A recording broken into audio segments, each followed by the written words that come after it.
ya? Hey, Gracie, how are you? Good to see you. I'm doing well, What thanks. is it you Likewise. ha- what is it you have today? Well, I was wondering if you could tell me a little bit more about executive coaching. I hear you label yourself as an executive coach often, and I was wondering if you could just expand on what that actually means. Absolutely. No, I'd love to. And that's a big part of my work with Vistage. So I meet with each of my CEOs for 90 minutes a month, and much of it is executive coaching. And so I'd love to talk about that. Let me ask you. So have you done executive coaching yourself before? I have not. I own a theater company, but I have never had an executive coach. Okay. So in the world of theater, have you done any kind of either acting coaches or voice coaches or what have you? Yeah, absolutely. I've had several different kinds of instructors, and I've had a lot of monologue coaches. My dear friend Marsha Ferguson was a great Okay. monologue coach for me. And what is it Marcia did that was of value to you? Well, we really simulated an audition process, but then I could go back to her as the coach to be an objective third party Ah, and give that feedback that then I could use in a professional audition setting. okay. Well, that's very similar to executive coaching. So thank Oh, you. great. That's so in a way you have been through executive coaching, probably at a whole different level. So that's exciting. Well, let me share with you what I share with my new members, and I typically do this during our onboarding session. But many will ask, and many have not had an executive coach in the past. So, what is executive coaching? And the analogy that I like to use most is from an article by a fellow by the name of Ron Heifetz called "Get on the Balcony." The way I describe getting on the balcony is you and I together going from the dance floor to the balcony to have a conversation as we both watch you dancing on the floor. On Very occasion, theatrical. yeah, isn't that theatrical? It hits with all my musicians and dance folks. Oh, yeah, Uh, absolutely. but then we realize there are times when we need to go to the second balcony. Mm, And the difference being when we're on the first balcony, we're really focusing on and having a conversation about the leader in the business with their team. What kind of behavior is the leader exhibiting? How are they leading others? So it's looking at the individual and how they're dancing. When we go to the second balcony, we're looking at how that individual is interacting with other people and what is the impact that that individual is having as they interact with others. And so it's not just the CEO, it's the CEO and their team. mm. It's the person dancing and those they're dancing with. And we start to make observations, and I'll be asking questions, much like Marcia does with you in your monologue coaching. Yeah.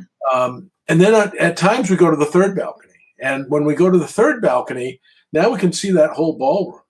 And we realize, oh my gosh, the music's not piped in. There's a live band over there in the corner. And oh, look at that. It's not just our group that's dancing, there are other groups, Mm. and they're doing different dances. And so we start to make broader observations of the marketplace, and we start to understand how are we as a collective interfacing with other groups within this larger venue of the ballroom. So it's an analogy that I really like. Now, what's underneath that? And I think what's underneath that analogy is what's really key to executive coaching. And it's about self awareness. And so as we go to the balcony, have a conversation as we together watch the individual dance, that is an exercise of me asking questions. How do you see yourself behaving? How do you see yourself behaving with others? And Mm. then the third balcony, how do you see yourself behaving within the hall? And so it's that exercise of self-awareness that I find so important for all of us in order to understand where we are, what kind of impact are we having, and if we're not having the impact we want to have, how and what do I need to change? Mm. And so the core to that is self-awareness. There's one other element to Heifetz's article that I find important. And as we look at the kinds of issues executives face, CEOs, C-suite members, if we look at the kinds of issues they face, you can make a pretty broad characterization that some are very tactical questions. Where will we have our meeting next week is a very tactical question. Sure. What was our income last month is a very tactical question. What are our projections for revenues for next year? It's a very tactical questions. Very important questions, but they're very tactical. The harder questions, the ones that most CEOs wrestle with the most, we call adaptive questions. And adaptive questions are ones in which you need to involve more than just the facts and the figures, more than just what the data tells you. It's understanding the purpose, the why, the motive, the emotions behind it. And it's making some wise decisions or assumptions based upon your experience, your knowledge, and the data that helps you guide an adaptive conversation and adaptive problem solving. And if you look at the kinds of issues most CEOs face and the kinds of issues where we're needing to step back and look at their leadership and the impact that their leadership is or is not having, they're more typically adaptive questions, adaptive issues and problems than they are tactical.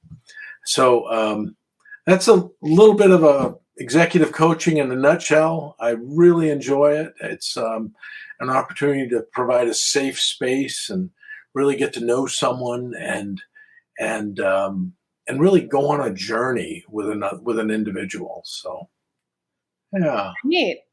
Yeah. And have a great dance performance, maybe. And a great dance performance. Yeah. Believe it or not, in that regard, I'm a pretty good dance partner. Ooh, Rick, that's our next video. There we go. Let's do a little salsa. Any of those. Awesome. Thanks. Thank you, Rick. Thanks, Grayce.